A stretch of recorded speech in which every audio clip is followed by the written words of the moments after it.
Hey there, inventory class, and welcome to week 6. We're about 2 weeks away from wrapping up this course and about 2 weeks away from transportation starting. I hope you've enjoyed the journey. Just want to give y'all a rundown of what to expect this week. So first of all, we're going to be talking about chapter 9. And so be sure to read chapter 9 in your textbook, pages 196 or 210. Then there's a lecture PowerPoint, and then there's a couple of informational videos that I hope that you will watch as well. And then, of course, there is a discussion posting this week. I know there wasn't the last couple of weeks, but for this week there is one. And it is for week 6. If you go into the discussion posting, if you go into preparation folder, there is the link to the discussion posting that takes you to the discussion board. So be sure you answer that.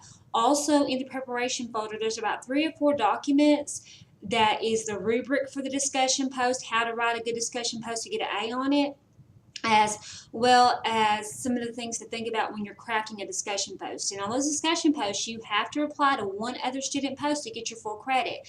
And you have to post a paragraph, 2 sentences, and no response to a other student will not get you the credit that you would want for this assignment. So please be sure you follow those 2 stipulations. And then we've got the Chapter 9 quiz. The Chapter 9 study questions are in the course activities folder as well. And then there is a Chapter 9 problem. And then this week you also need to work on your MRP model and your conclusions and recommendations sections on the situational business report. So if you have some questions about that situational business report, you need to get in touch with me. That is a required assignment. In the past, if students do not do that situational business report, that's 30% of your grade. So there's a chance if you don't do the situational business report and you don't do well in your final or midterm exam, you may not pass the course because those are heavily weighted. The assignments and the quizzes are all good and well, but they're not the heaviest weighted. So please take both of these assignments very, very seriously. You still have time. If you want to come in the office and talk to me about your report and say, Ms. Parson, I just don't understand what you want, then I'll be happy to do that, or call me on the phone and we can talk about it over the phone. I do have those 2 examples, an example of a good report, so you can go by that one. It's in the situational business folder, so please be sure that you look at every resource that you need, okay? If you have questions, I'm your greatest resource, all right? Also, please be sure that you are keeping up with your assignments as well. So everything that is posted on Blackboard, those weekly assignments, the quizzes, those are all due. So be sure you get those done in a timely manner because the class will end on March the 2nd. And that's about Friday after next. So again, we're kind of at the end of everything.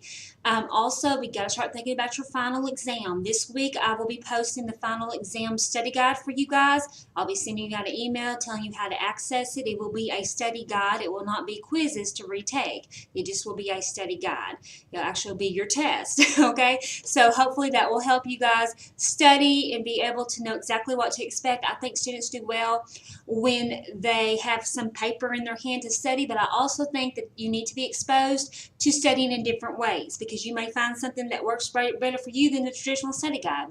But I think the traditional study guide is still alive and well. So I'll be posting that later this week, probably around Wednesday. So I'll send y'all all a note and an announcement and say, hey, your final exam study guide is there. So it's going to be every chapter that we studied after chapter 4. So after chapter 4, we had 4 more chapters because next week you got 1 more chapter. So it'll be all those chapters, okay? That's after chapter 4. All right, guys and gals, so I hope you have a great week. If you have any questions, please let me know. It's going to be a busy week, I know, as well, and everything's kind of wrapping up, but, you know, I'm here for you. Also, on the final exam, you have to get in touch with one of the UAHT testing centers, so you will have to take your test at a testing center per UACCH policy. That's their policy, not mine. So you need to get in touch with Misty Hughes at the Texarkana campus, or Leah and Quillen here at the Hope campus. And again, I will have the folder that has all that information, how to register for your test. And again, if you have any questions, please let me know. And I'll be checking with each one of you to make sure that you have went ahead and sign up for your final, because that is the final part of your class and its requirement. So hope you're having a great week. Hope that you will enjoy learning about this chapter, we're going to be talking a lot about supply and demand in chapter 9. Wanted to kind of go over just a couple of things, a couple objectives for chapter 9. We're going to be getting into a little bit more of just the inventory fundamentals. And you're going to talk about the flow of inventory, the supply and demand patterns, as well as functions and how the inventories perform, and the objectives of inventory management, and the costs that are associated with inventory. Page 197 of your text has a great flow chart that talks about the inventory and the flow of material.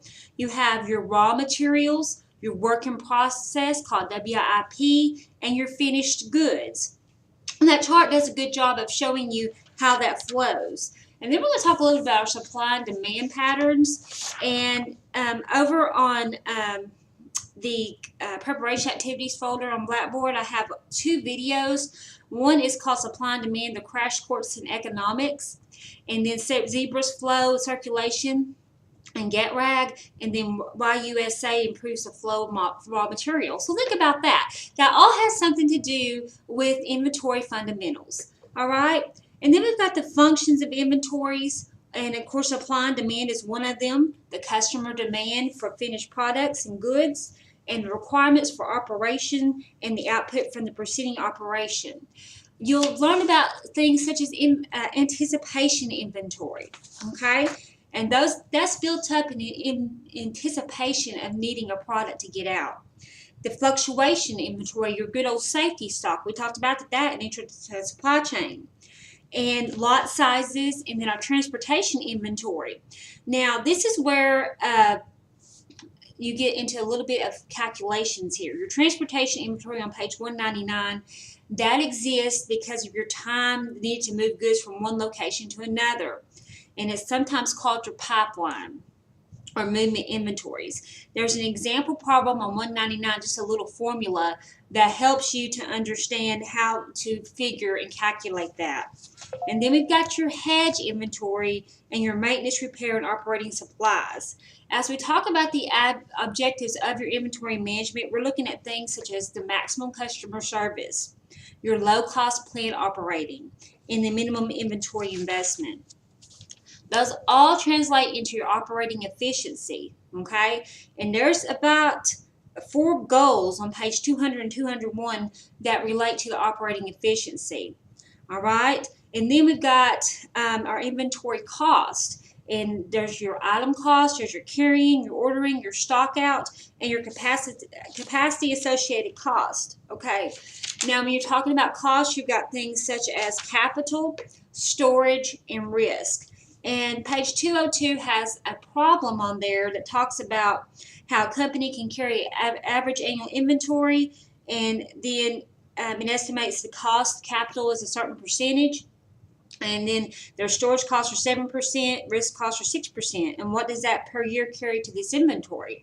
There is just a total cost of inventory is a simple addition problem. It really is. And it may seem hard to calculate, but it's really not. And then you get it to be out to like 23%. You multiply that by 2 million and you get 460,000. Wow. Isn't that amazing how that's such a simple way to figure it out? But follow those examples in your book. On your ordering costs, we got your production control, your setup and tear down, your loss capacity, and your purchase order. Page 203 has example problems for that as well, and your stock out cost. And then capacity associated costs, those are avoided by leveling production and by producing items in slack periods for sale. And there's a forecast demand table on page 203 that shows you again how to do those example problems. Again, you're not going to have to get deep into it. It's pretty much just showing you examples of what those look like. And then we get into the financial side of things on our balance sheet. In accounting, we learned, in basic business, we learned what an asset is, what our liabilities are, owner's equity, and the accounting equation. So you're going to use that simple accounting equation. Assets equals liabilities plus owner's equity. Page 204 has an example problem that shows you an example of that. I'm also going to post a couple of videos in the preparation folder that talks about that as well. Inventory, how to use the accounting equation in inventory. And then we've got our balance sheet and what our income statement is. And then you also go think about your cash flow analysis.